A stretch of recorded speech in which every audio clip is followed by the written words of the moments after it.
Well,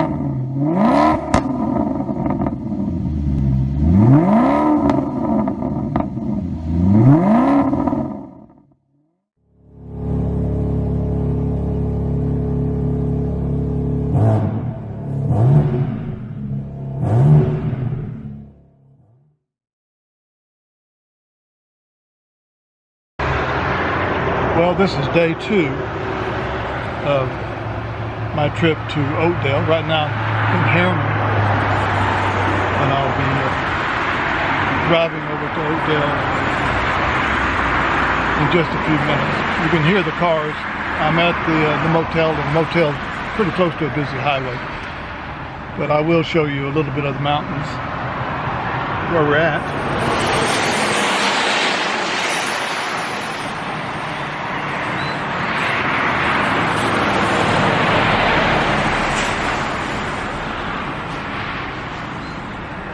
Overcast, a little bit of rain, but I'm looking forward to it.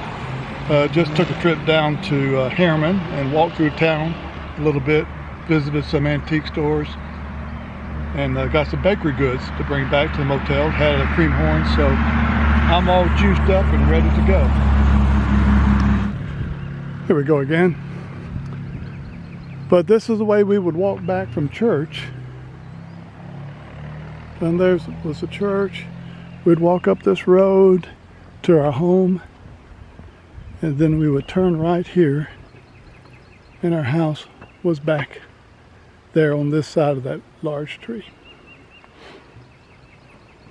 Now the high school was right here.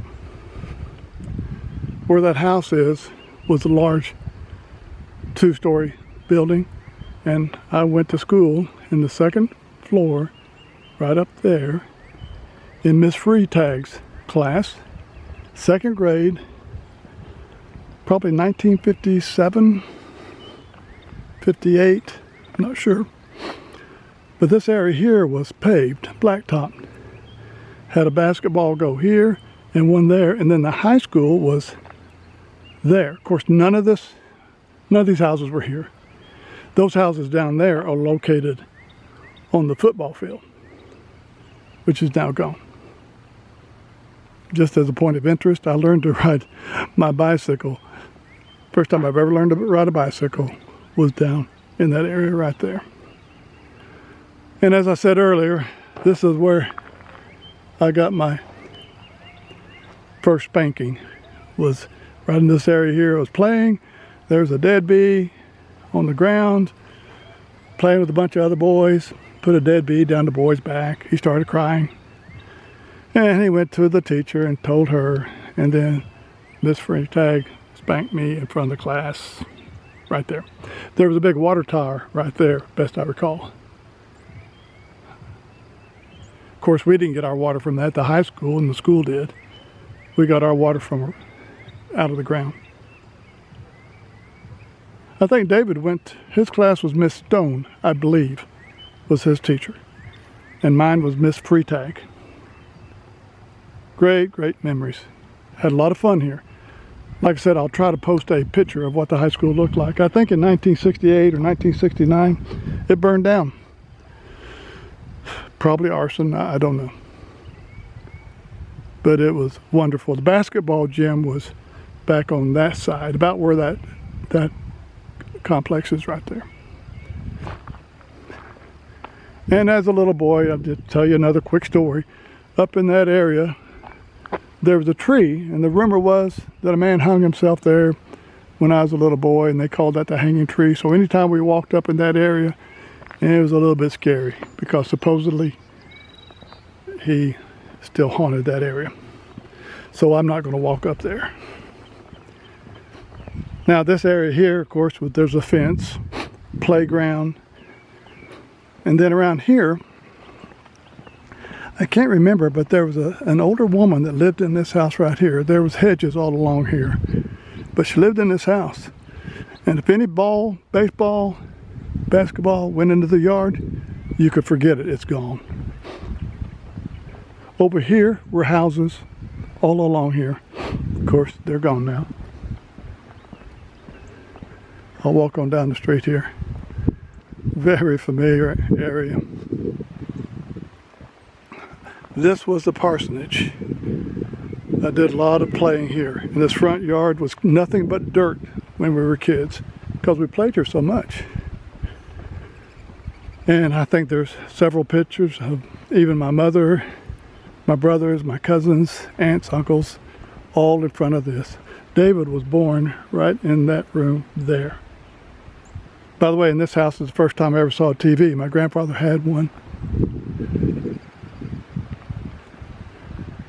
But this was a football field.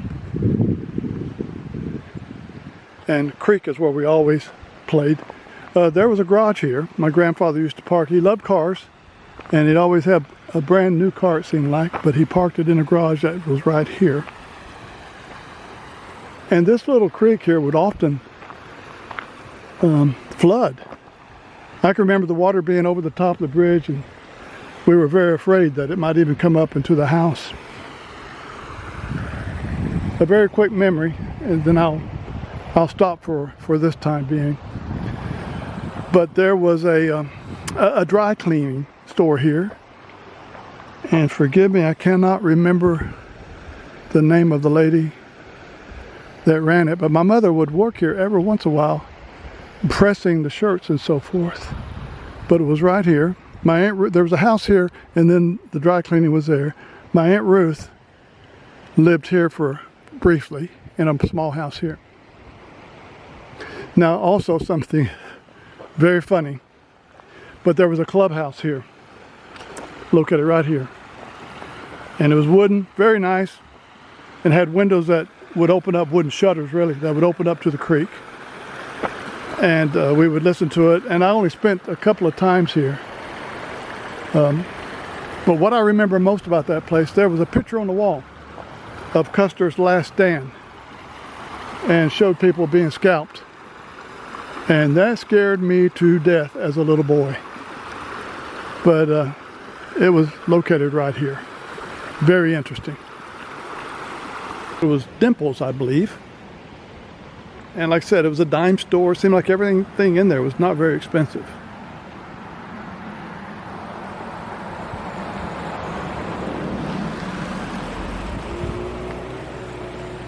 And of course, what you would do is you would walk in here. This is where you step up. And I think the actual store was right here.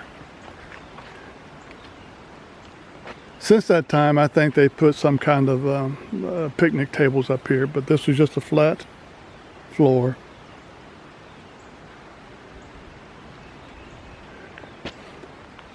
And I'll never forget, when I was a small boy, came down here, we'd come in here often, get bubble gum, candy for a nickel, bubble gum for a penny.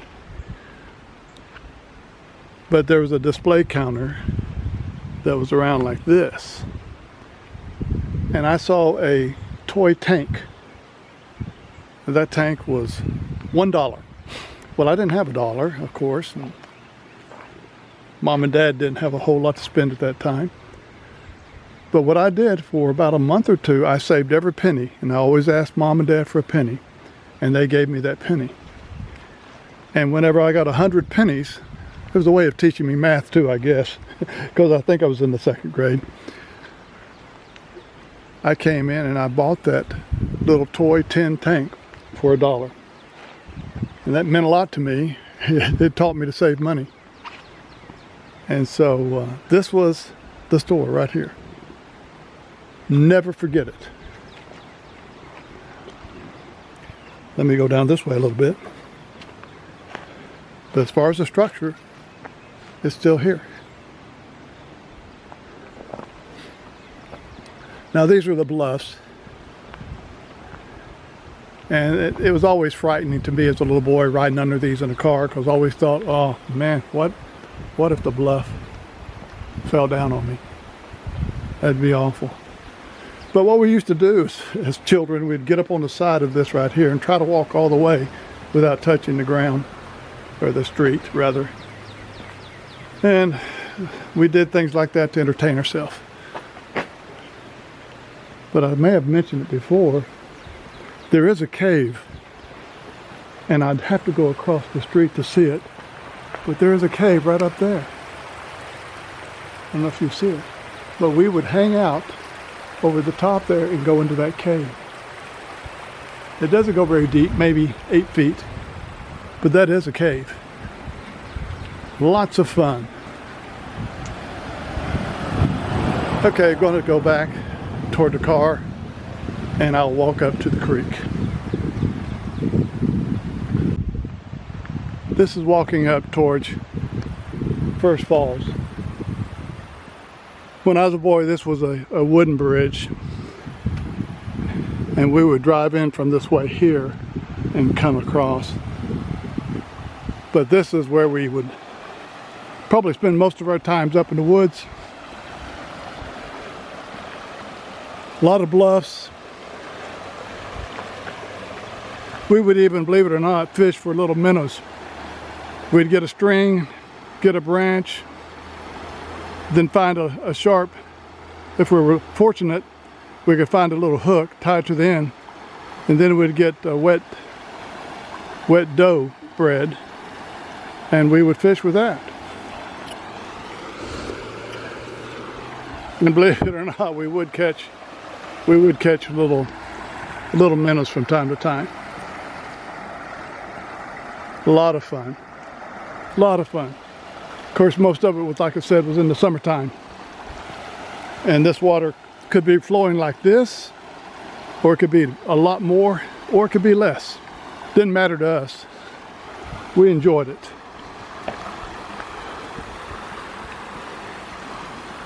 But these bluffs up here, I don't know how well you can see it through the trees, but since there's not a lot of leaves on the trees, we might be able to see some. But I'm going to try to zoom in. And can you see that? There's a cave right there. But we used to play in that cave a lot. It's covered up quite a bit through the years with rocks falling off the bluff and leaves. But I believe the story goes that my father, when we first got a TV, I can remember it was in the kitchen of the house that we lived in. It was an RCA metal cabinet, and we couldn't pick up anything. I think this was before I was even in the first grade. So I had to be 5, 6, and so Dad went and got an antenna and put the antenna up, and he had to have a ground. Well, Dad had found an old barrel to an old musket in that cave. And where that came from, who knows? But he took that musket barrel and drove that in the ground, and then he tied the antenna ground to it, and we could pick up one station, and I think that was Knoxville, Tennessee, and it was still snowy, but I could watch cowboys and Indians. That's all that mattered to me. But we played on bluffs like that, and they're all along this creek. And I'll continue walking and show you, hopefully, First Falls. Okay, from a distance, you can now see First Falls. I will try to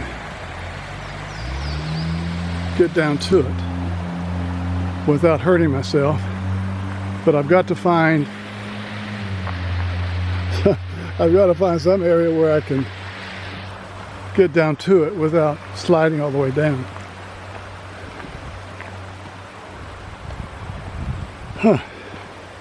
And I have to remember this too.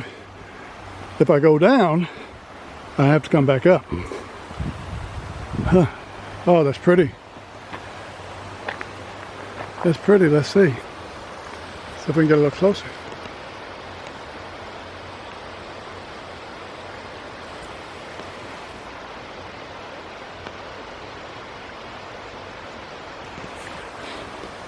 Okay.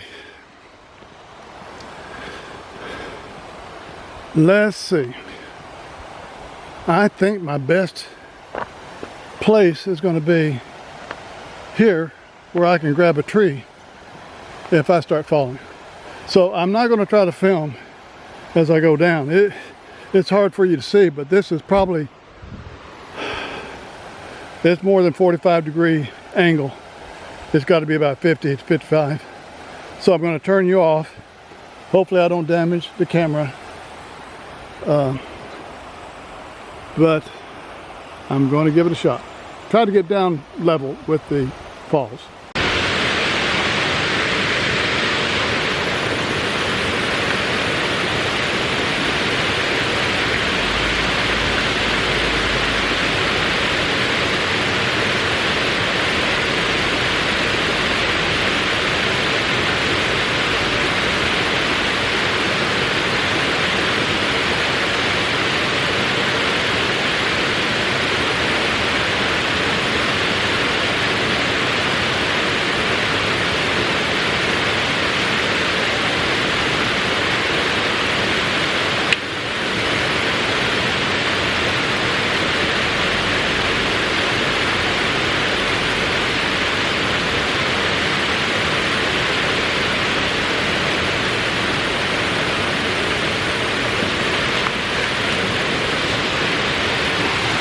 By the way, this is another shirt that I purchased from the website of Brian Shaw.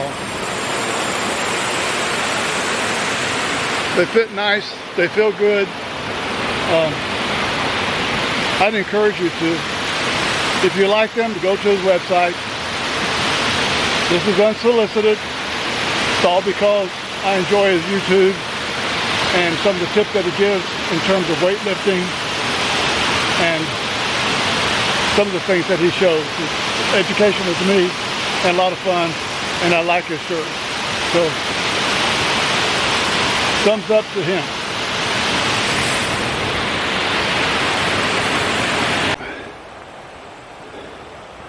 Well, thank the Lord.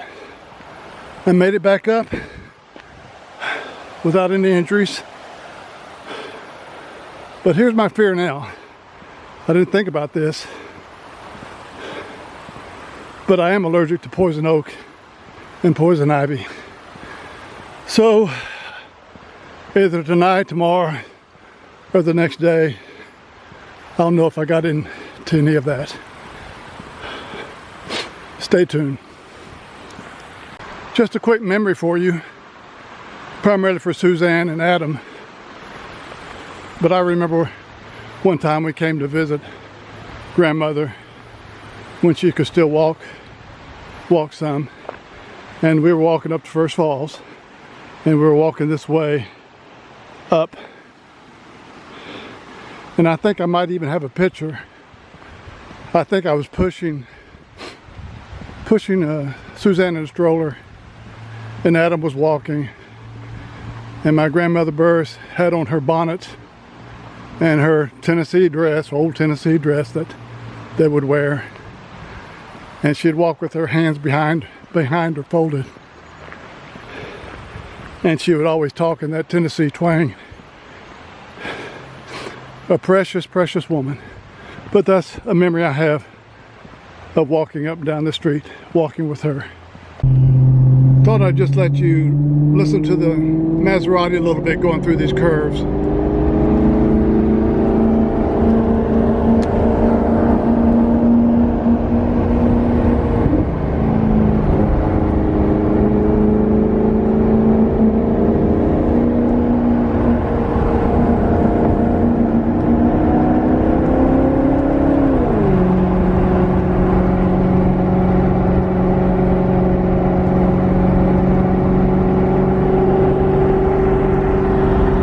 Leaving Oakdale, headed towards Harriman.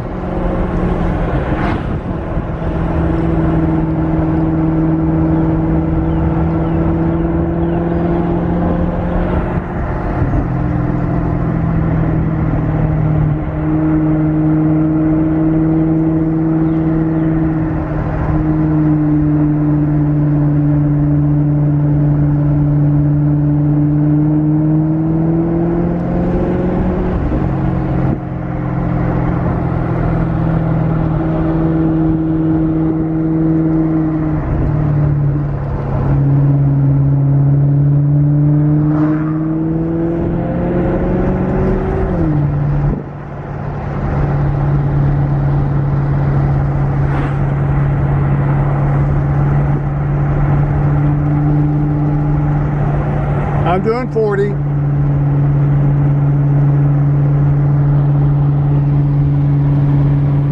Proof.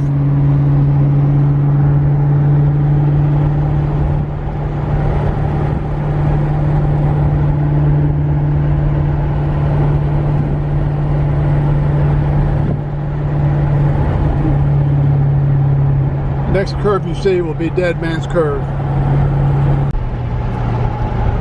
Okay, we're coming up on Dead Man's Curve here.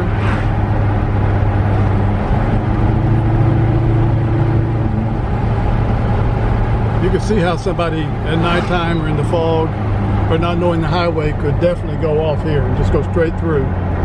And many people did. And it's a very steep embankment on the other side of this.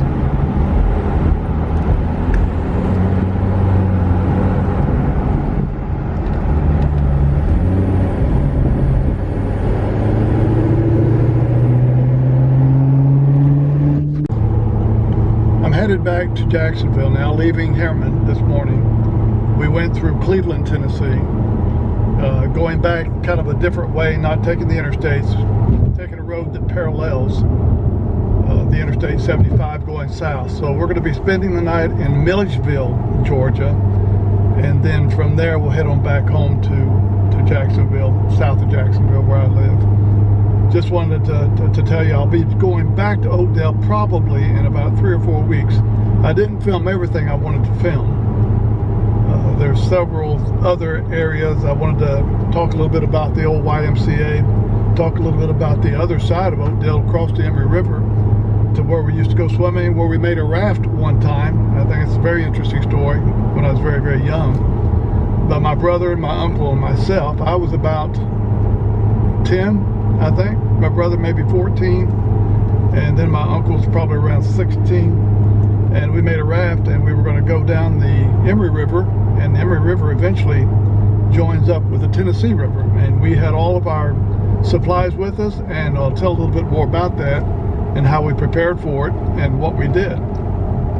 Just one quick comment. I cannot imagine my mother letting us do that, but she knew that we were good swimmers and we knew the area well, and that's the way it was back in the 50s. Young men, young boys were able to do a lot more without maybe a mother hovering over them. So I'll be telling you about that and showing you some other things on the other side of the river at Oakdale, and looking forward to that. I'll be traveling with my brother, and we'll be talking on the way up, and then we'll be there probably 2 or 3 days. And so that's part 2 of our trip to Oakdale, Tennessee.